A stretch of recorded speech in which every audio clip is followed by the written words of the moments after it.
O Senhor é bondoso e compassivo.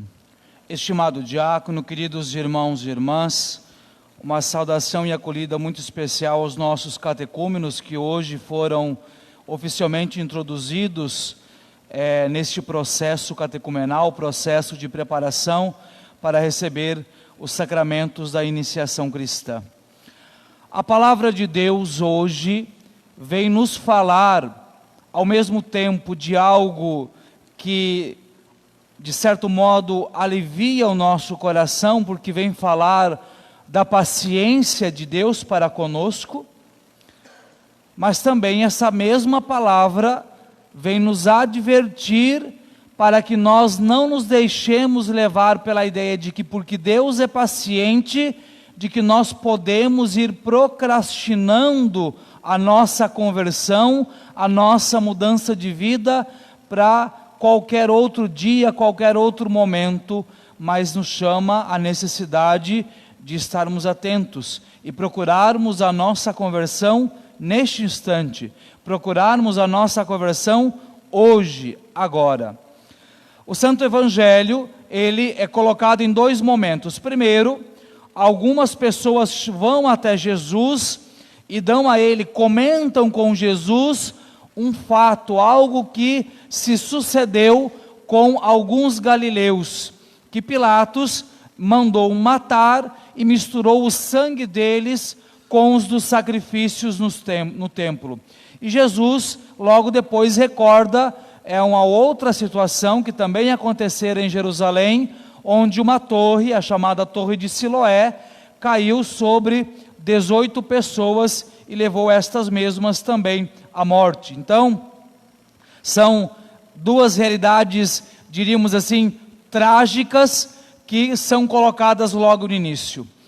E quando esse grupo de pessoas vai até Jesus e faz esse comentário acerca do que aconteceu com os judeus, nós vemos como Jesus reage. Vós pensais que estes galileus eram mais pecadores do que todos os outros galileus por terem sofrido tal coisa? Eu vos digo que não, mas se vós não vos converterdes, ireis todos morrer do mesmo modo. Por que que Jesus ele responde deste modo para estas pessoas? Porque no tempo de Jesus existia uma mentalidade muito errônea, e que muitas vezes aparece no nosso tempo também, uma mentalidade seguinte: quando alguém está padecendo algum tipo de sofrimento, essa pessoa está padecendo porque ela está sendo castigada pelo pecado dela.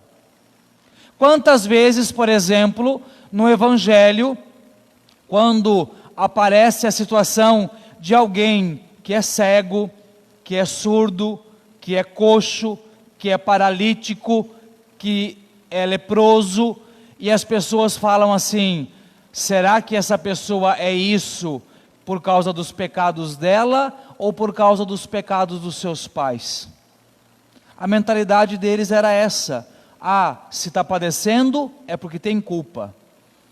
Mas a própria palavra de Deus nos adverte: o Senhor faz nascer o sol sobre justos e injustos. Então não é porque a pessoa está padecendo algum tipo de sofrimento que ela é um ímpio, ela é um injusto, no sentido de ser mais pecador do que os outros. Porque, claro, pecadores, todos nós, com exceção de Adão e Eva antes do pecado original, e depois da Virgem Maria e de nosso Senhor Jesus Cristo, nós todos os outros estamos na mesma situação. Então o que Jesus está combatendo aqui é o quê? A mentalidade de que fulano, ele é mais pecador do que eu, por isso ele está sendo mais castigado do que eu. Então Jesus ele é muito enfático: vós pensais que estes galileus, ou usando outro exemplo que o próprio Jesus puxa, vós achais que estes que foram atingidos pela torre de Siloé, acham que eles eram mais pecadores do que vocês, do que todos os outros? Eu vos digo que não. Então Jesus deixa muito claro, não vem com essa história de que é mais pecador aqui, mais pecador ali. E logo em seguida, Jesus coloca uma advertência: mas se vós não vos converterdes, ireis morrer todos do mesmo modo. Então, aqui Jesus nos coloca essa realidade: olha, ficai atento, vocês ficam aí julgando, querendo dizer que fulano é mais pecador que você, que Beltrano é mais pecador que você, mas se você não se converter, ou seja, se você não estiver atento à sua necessidade de conversão, você vai morrer do mesmo modo. O que eu acabei de dizer logo no início? O Senhor é justo e faz nascer o sol sobre justos e injustos. Porque esta é também uma armadilha do inimigo. Enquanto estamos distraídos, apontando o dedo para o outro, não estamos nos preocupando e trabalhando pela nossa própria conversão. E aqui é interessante porque a palavra de Deus, ela também nos oferece uma possibilidade, e aí falamos diretamente para nós hoje, a sociedade hoje, para depurarmos um pouquinho um modo também errado que nós temos de pensar, que segue mais ou menos essa linha, essa maneira de pensar que o mal que alguém está sofrendo, como o próprio Evangelho coloca, é consequência do pecado dela, ou como muitas vezes se chega ao extremo de pensar: ah, mas por que é que Deus permite isso? E na verdade nós devemos nos dar conta de que em alguns casos, se alguém padece algum tipo de sofrimento, é consequência dos pecados muito mais às vezes de outro do que o próprio. Por exemplo, voltando aqui para a Sagrada Escritura, qual era o problema desses galileus? Possivelmente eles eram um grupo que não concordavam com o domínio romano sobre Israel, e que por isso também não concordavam em oferecer sacrifícios aos deuses romanos. E Pilatos, ele não tolerava isso. Por não tolerar, ele mandava então que estes que não fossem de acordo com as regras, tivessem a sua vida tirada. Mas Pilatos, ele sofre de um outro problema. Pilatos, ele é um homem covarde. Ele é um homem covarde. Isso fica muito claro no julgamento de Jesus. Porque quando os judeus, as autoridades judaicas levam Jesus até Pilatos, ele diz: olha, eu não encontrei crime nenhum nele. Mas Pilatos tinha medo do que? O próprio Evangelho nos diz, de que acontecesse uma espécie de revolução, se ele não acatasse o que os judeus queriam, os chefes. E por que ele tinha medo de uma revolução? Porque se acontecesse uma revolução, ele seria considerado incapaz, incompetente para governar a província romana na Judéia, e seria tirado dali. Então ele é covarde. Para não perder o cargo que ele tinha, pode matar Jesus, do jeito que vocês quiserem. Isso deve abrir os nossos olhos, porque homens covardes nós temos hoje. Pessoas covardes continuamos tendo hoje. E às vezes, os covardes causam um dano maior do que aqueles que são reconhecidos como ou autoritários, ou pessoas ruins, eu não sei qual adjetivo se queira usar. Eu vou pegar um exemplo muito claro. O que está acontecendo hoje entre a Rússia e a Ucrânia é produto da covardia de homens, que estão no seu gabinete, no ar-condicionado, assinam folhas e dão ordens, enquanto pessoas civis inocentes estão perdendo a sua vida. E eu não estou dizendo que não é o presidente nem de A, nem de B, nem de C, porque são tudo covarde. Nenhum ali é santo, dos que estão envolvidos. Nem os do Ocidente que ficam aí fazendo, fazendo firula para fazer de conta que estão fazendo alguma coisa. Até mesmo um exemplo que Jesus dá em relação à torre de Siloé. Se a torre caiu é porque ela foi mal construída. Então é consequência do mau trabalho de alguém. Se a gente quiser usar um exemplo mais próximo, até geograficamente, a triste situação que a gente viu acontecer em Petrópolis há poucos dias. É claro, foi uma chuva além do normal, mas será que com a tecnologia que a gente tem hoje, se quem está à frente da administração e do cuidado fizesse o que tivesse que fazer, será que não teria como prevenir ao menos que tantas pessoas padecessem o que padeceram? Porque vocês me desculpem, nós vivemos num mundo onde países, onde a coisa é um pouquinho melhor nesse sentido, se constrói um prédio de não sei quantos andares com um sistema onde nenhum terremoto derruba. Então se consegue prevenir isso, será que não consegue prevenir o que aconteceu em Petrópolis? Então só para a gente entender como, inclusive, o nosso pecado, a nossa negligência, ela pode atingir outro, que em sentido daquilo que nós cometemos é inocente. Para entender então que às vezes, o que outras pessoas sofrem, é também consequência do meu pecado, da minha negligência. Então a nossa conversão, ela tem duas realidades, ela atinge duas realidades. A nossa conversão, ela em primeiro lugar, nos dá a possibilidade da vida eterna, e esse deve ser o principal objetivo, mas ela também pode beneficiar o outro. A gente coloca, vamos colocar num exemplo menor, dentro de casa, a família. Quando a gente se converte, procura mudar de vida, até a convivência com os nossos tenderá a melhorar, se a conversão for verdadeira. Então, meus irmãos e irmãs, o que o Senhor está nos colocando neste primeiro momento é isto: a urgência de nos convertermos. Na segunda parte do Evangelho, Jesus, para aprofundar um pouquinho mais, ele coloca esta parábola de uma figueira que havia na vinha. Um homem que tinha uma vinha, nessa vinha tinha uma figueira, e aqui vamos recordar, a imagem da vinha na Sagrada Escritura é uma imagem usada para falar do povo de Israel, não é?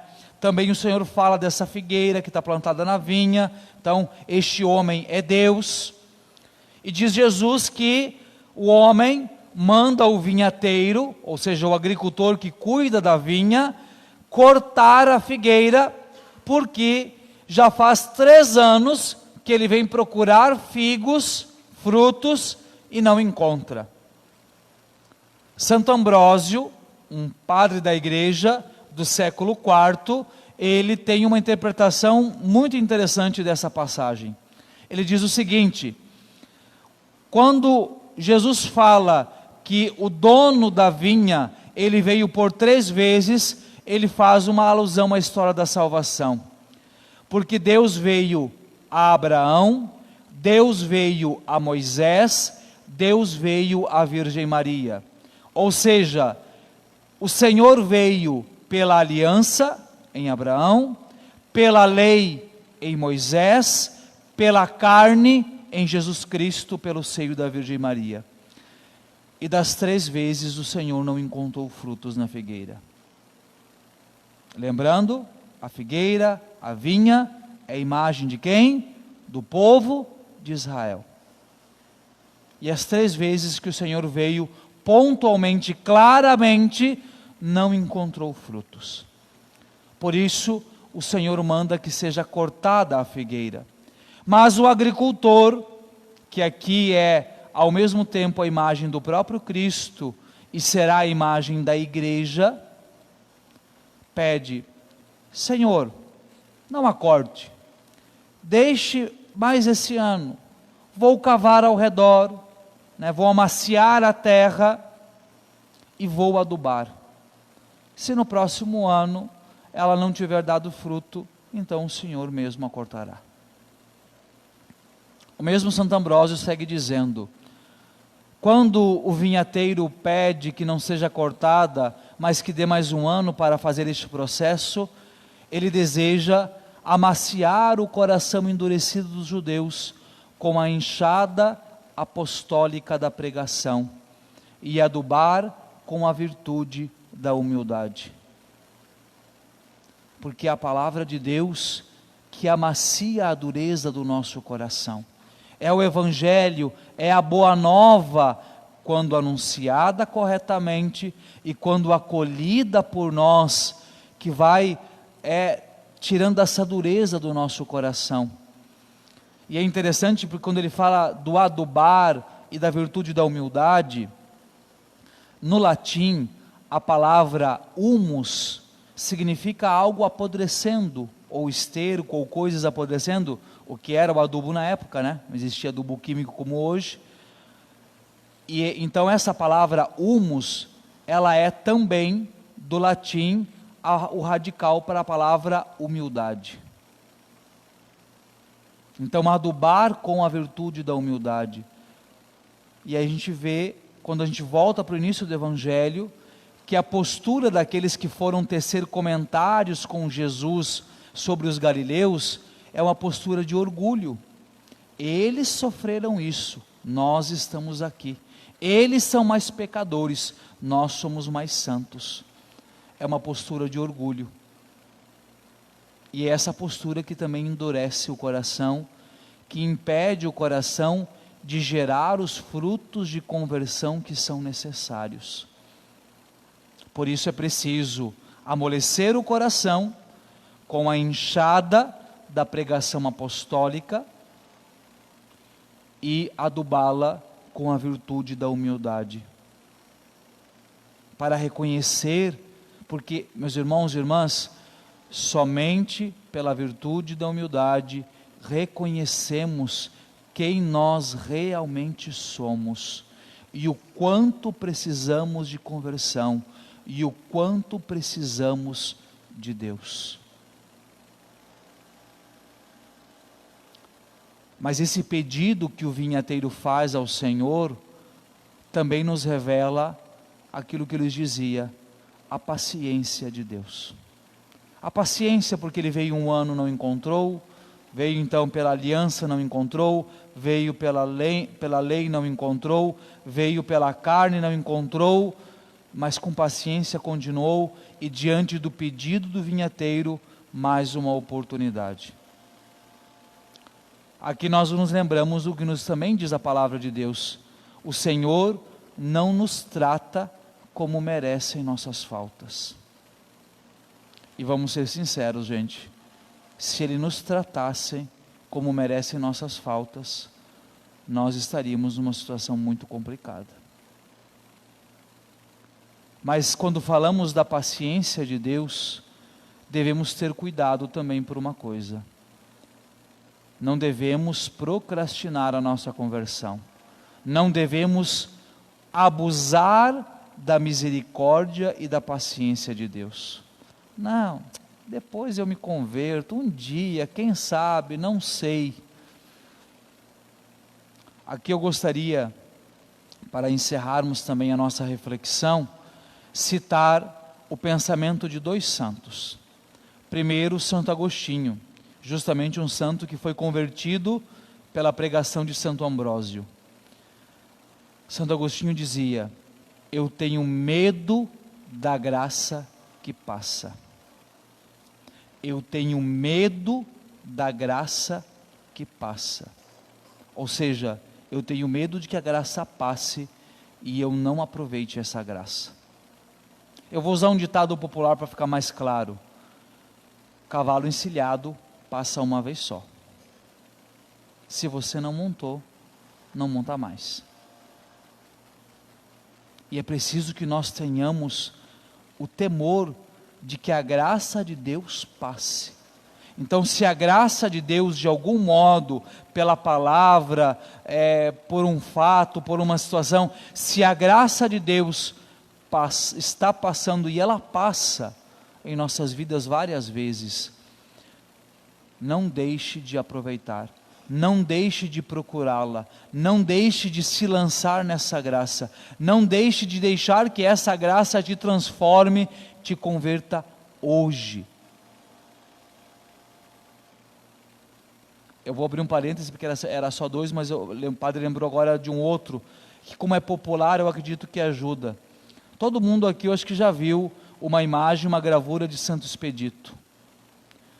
Vocês lembram que há duas imagens presentes na imagem de Santo Expedito. Ele está com uma cruz levantada, e na cruz tem uma inscrição. Vocês lembram o que é? Hodie, hoje. E ele pisa sobre o quê? Um corvo. E no bico do corvo tem uma flâmula também com uma escrito, cras, amanhã. As duas inscrições são em latim, o original é em latim. Ele era soldado romano, né? Por quê? Porque Santo Expedito, ele começou a ter situações onde ele se sentia chamado à conversão. Mas ele ficava ouvindo como que uma voz que dizia para ele, cras, amanhã, depois. E esse cras, ele é muito parecido com o grunhido dos corvos que tem lá na Europa, não os nossos aqui, os que tem lá na Europa, né? O grunhido deles é muito parecido com isso, cras. Por isso tem o corvo no pé dele. Até o dia que ele se deu por conta que ele não podia mais procrastinar a sua conversão. Por isso a cruz levantada é hoje eu me converto. E ele pisando no corvo, ou seja, no deixa para depois. Nós precisamos ter essa coragem, não amanhã, hoje. E São Padre Pio, um santo muito próximo de nós no tempo, viveu no século passado, quando ele, ainda jovem, sentiu a vocação para a vida religiosa e decidiu entrar no convento dos Capuchinhos. Ele tinha uma séria dificuldade financeira para isso, tanto que o pai dele chegou a vir para a América, para os Estados Unidos no caso, para trabalhar um tempo e ter um dinheiro para conseguir ajudar o filho a entrar no seminário, no convento dos Capuchinhos. Só que, inclusive por causa desse trabalho, o pai dele ficou com a saúde muito debilitada, e quando ele estava no início lá da formação no convento, ele recebeu uma carta com a notícia de que o pai dele estava bastante debilitado. E ele ficou num conflito interior. Eu vou para casa para ajudar a minha mãe a cuidar do meu pai, ou eu fico aqui e sigo a minha formação. E acontece que naquele tempo algumas coisas eram um pouco diferentes do que nós temos hoje. Se ele fosse para casa, possivelmente ele não poderia voltar. Primeiro porque ele não sabia quanto tempo a enfermidade do pai ia durar. Segundo, ele não sabia se ele seria aceito de volta. E depois de muito rezar e pensar, São Padre Pio disse a ele mesmo: mas será que eu não preciso ser mais generoso com o nosso Senhor? E diante disso ele decidiu ficar. E porque ele ficou, a igreja tem São Padre Pio, o santo que converteu milhares e milhares, que tirou milhares e milhares de alma das mãos do demônio pela confissão, pelas santas missas, pelas cartas, pelas numerosas intercessões, e que continua fazendo isso. Tem uma passagem da vida dele que é interessante, porque ele diz o seguinte, né? Porque o São Padre Pio, ele literalmente apanhava, levava surras de não conseguir andar do demônio, de tantas almas que ele resgatava para Deus. E uma vez ele disse de maneira jocosa, porque ele era muito bem-humorado, ele disse: se eu já faço o que faço aqui, imagina quando eu estiver no céu. Então ele disse para o demônio: olha, se eu já te dou trabalho aqui, quando eu for para o céu, aí é que você está perdido. Mas o que eu queria pontuar aqui, diante dessa frase de São Padre Pio, será que eu não preciso ser mais generoso? A generosidade, a entrega total dele, fez com que a igreja tivesse esse grande presente que é São Padre Pio. Agora pensamos bem, que grande presente não seremos para nós mesmos, porque estaremos com o coração e a alma aberta para o céu, se formos generosos com nosso Senhor, mas quanto bem traremos a nossa família, aos nossos amigos, a nossa igreja, à medida que formos mais generosos, à medida que estivermos realmente mais abertos à conversão. Então, meus irmãos e irmãs, que diante desta palavra sejamos generosos, tenhamos o nosso coração, a nossa alma aberta ao Senhor, não deixemos a conversão para amanhã, mas seja hoje a nossa conversão.